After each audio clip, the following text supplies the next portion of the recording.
Velkommen på tur, folkens. Hyggelig å ha dere med. Tøffe gamle damer på tur. Nordfjella, nytt område i Nordfjella. Nære Lærdal, 3 mil oppover, innover på Bomvei. Så følg med. Følg med.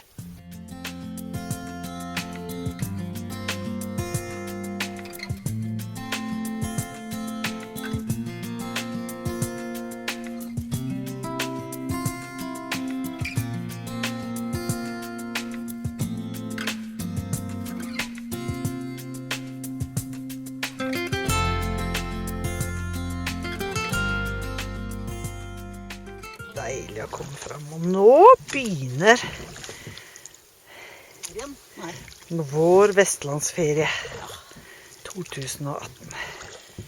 Jeg elsker Sogn og Fjordane. Her kan man kjøre på taket. Ja, du har det bra. Ja. Dette er overveldende. Helt sprøtt og herlig. Ohoi!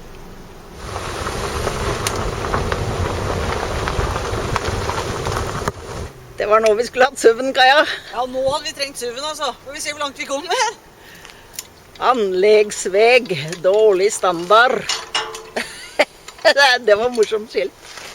Uff.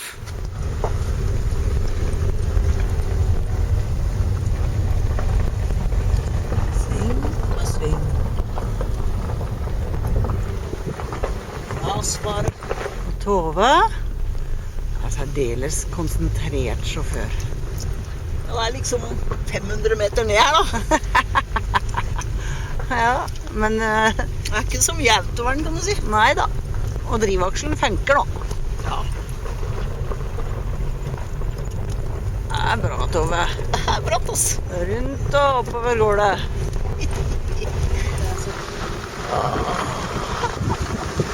Da er vi snart i plass.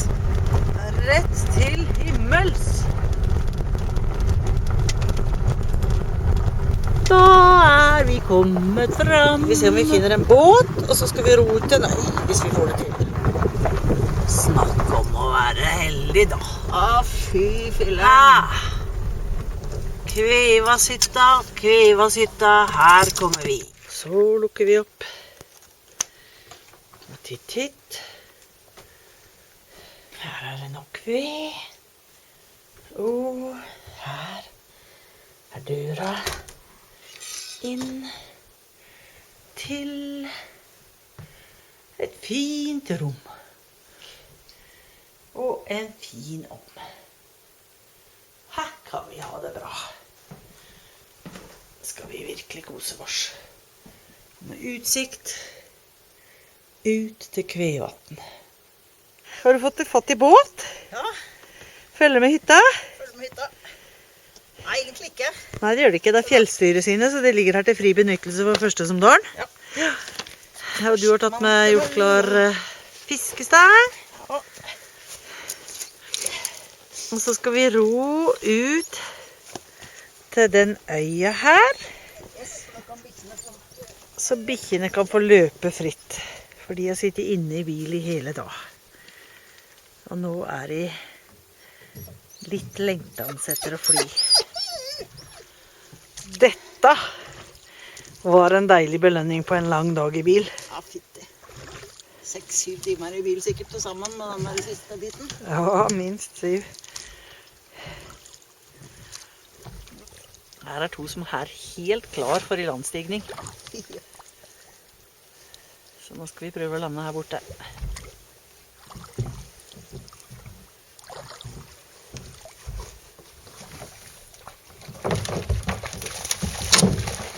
Da hoppet frøknen. Ja, da har vi kommet til land. Ikke jeg. Da har Tove og bikkjene kommet til land. På Robinson Crusoeøya.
kaia og venter på å få fisk. Nei, jeg sitter her og venter. Får jeg ikke snart fisk? Og bikkjene løper løs i bakgrunnen, for vi er på en øy. De er så vakre. Ja, vi er så vakre, ja. Bikkjene, ja. Ja, vi. Vi? Åja, vi, ja. Her tenker jeg vi tar den. Plopp. Så fin! Du fikk fisk, det. Det er reine silda. Ja, men det er noe fin stekefisk, det da. Fin stekefisk. Gratulerer. Jeg tror jeg skal ha samme farve på sluken som deg, ja. Jeg tror kanskje det er en idé. Jeg tror kanskje det. Jeg tenkte jeg venter og ser om vi får fisk, og nå blir vi glad. Ja, Oi, oi, oi, oi, oi. da blir det fiskemiddag i dag. Å, så deilig det blir fisk til kvelds. Yes. Tova fisk. Der var den på land. Grattis, nå har du fått 2. Ja, nå har vi en hver. Det var deilig på toppen av øya. Toppen av øya. 1453 meter over havet. Kult. Det er det. Men jeg har ikke fått noe fisk da, så jeg har blitt litt lei nå. Jeg er litt sulten og opp, men jeg har det veldig bra, altså. Ja. Det er jo veldig vakkert, og det er deilig å komme på sånn. Nå er Tove på vei tilbake til den lille pioneren. 2 små fisk. Aller til kvelds for oss. Det gjør det. Skal vi tilbake til hytta og steke fisk. I robåt på vei til stekt fisk. Yes. Det var deilig her. Det var nydelig nå. Nydelig. Solnedgang og kveldslys. Ja, vakkert. Da skal fisken stekes. Så skal fisken stekes. Nå er du i gang her. Ja, vi er inne, vet du. Titte. Og du har snittet den, Ja. for at den ikke skal bli helt krøllete. Knæsj. Da er vi klar til den første dagsturen. Av mange mulige. Da er vi i skikkelig karrig terreng, altså.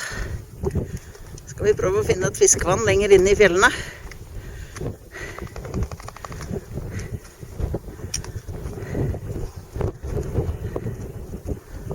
Da var det fint. Her var det fint.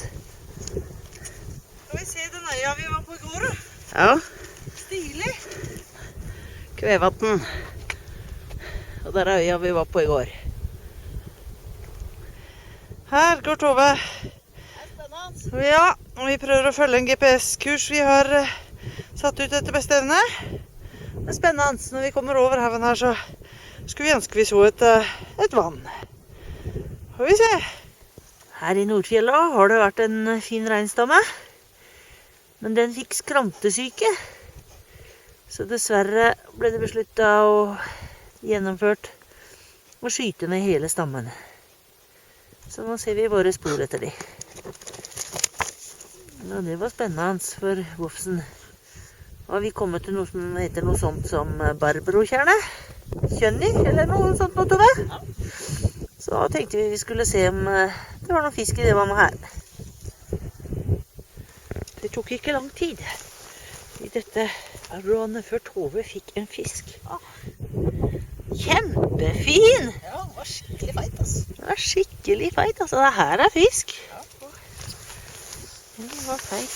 Ja, den var feit. Skikkelig rund i magen. Oi, det er fisk. Der er den. Ja, fin! Dra den opp. Ja, fin! Den er jo dritfin! Oi, så gøy. Jeg fikk fisk. Jeg kan få fisk. Gratulerer! Den er større enn min. Den er større enn min, tror jeg. Nå ble jeg glad. Og det var deilig. Det var moro. Det var blank og fin, nå ble jeg glad. Nei, Nå kom og var se. det bra. Det er den fine sorten. Det er 300 grams, det også. Nydelig, Ja. Kaja. Det trengte jeg. Ja, det trengte du. Kaja fikk fisk. Må vi ha grep på den. Det gjør noe med... Det gjør noe med psyken. Ja. Ja, det gjør det, altså. Det gjør virkelig det. Og nå skal jeg rense den og kose meg med den og veie den og i det hele tatt, altså. Det er bra. Fisk i Nordfjella på Lærdalssida. Ja. Ja. Der har vi da 2 fine ørreter, tatt på 1521 meters høyde. Yes. Og nedi der ser dere litt av rogna. I den ene, det var en hue og en hande. Da skal vi ta med oss rogna hjem og prøve å steike den nå. Ja, for det er en av dere som har rådet oss det. Yes, nå skal vi prøve det. Riktig. Se her, da. Tove fisker. Og det er fjell i bakgrunnen. Det er fint. Det er fint, altså. Det er storveis fint. Ok, ikke sant? Du har lyst til å fiske litt der borte? Vindløpet, for det er jo fortsatt tidlig, og så drar vi ikke ut øya. Ja, og så går vi tilbake på en måte, da slipper vi opp i lia der hvor det var så bratt. Ja. Og så går vi bort der. Så prøver vi å finne tilbake til der hvor vi kom inn. Good idea! Yes! Good idea! Og nå har vi altså da niste. Ja. Og den er fin. Altså, det har seg sånn at til jul så fikk vi kjempekult nistepapir. Med Turistforeningens hytter på. Og kart. Jeg kan vise dere. Der. Det er litt stilig. Guttene skal få litt om. Tekst har vi der borte på innløpet. Har du noe å glede oss til? Ja, sier jo.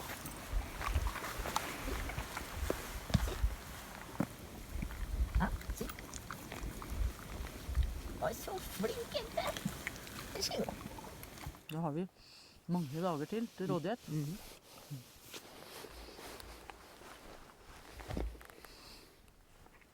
Det er vi glade for.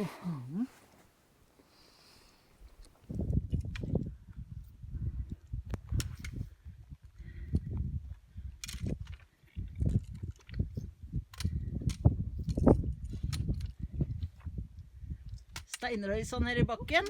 Ja.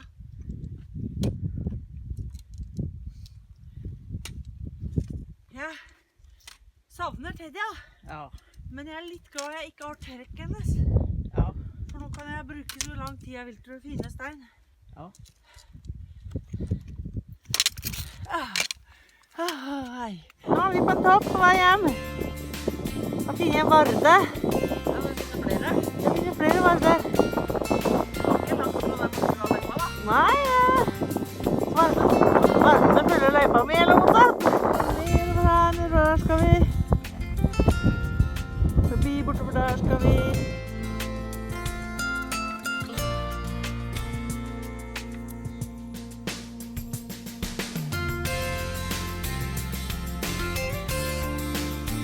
Dette er bare første videoen vår fra turen i Nordfjella. Vi opplevde masse og har mer å by på, så heng med på kanalen, så er du sikker på at du får det med deg. Her er dagens fangst. Fisk til middag i dag også. Ja, Og nå kanskje litt tenkte vi skulle prøve å steke rognen for første gang, som en av dere anbefalte. Skal vi se hvordan det blir. Det tar du vel helt til slutt, eller? Jeg tenkte på det. Tove har vært nede og snakket med noen garnfiskere nedpå her. Hva sa de? Jeg så på fangsten deres. Ja, fin fisk altså. I hvert fall halvkilos. For de fisker mye med garn her i Kvevatn.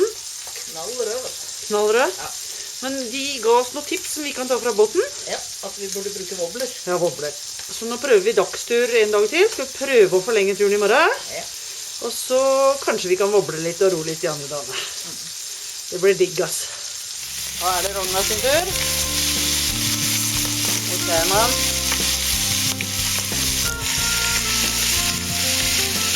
Jeg vet ikke. Nei, vi får se. Vi får se livet får se. Jeg liker han. Liker han? Ser du nå? Nå sjekker den, nei da. Nå sjekker den litt der også. Nå er den jo levende.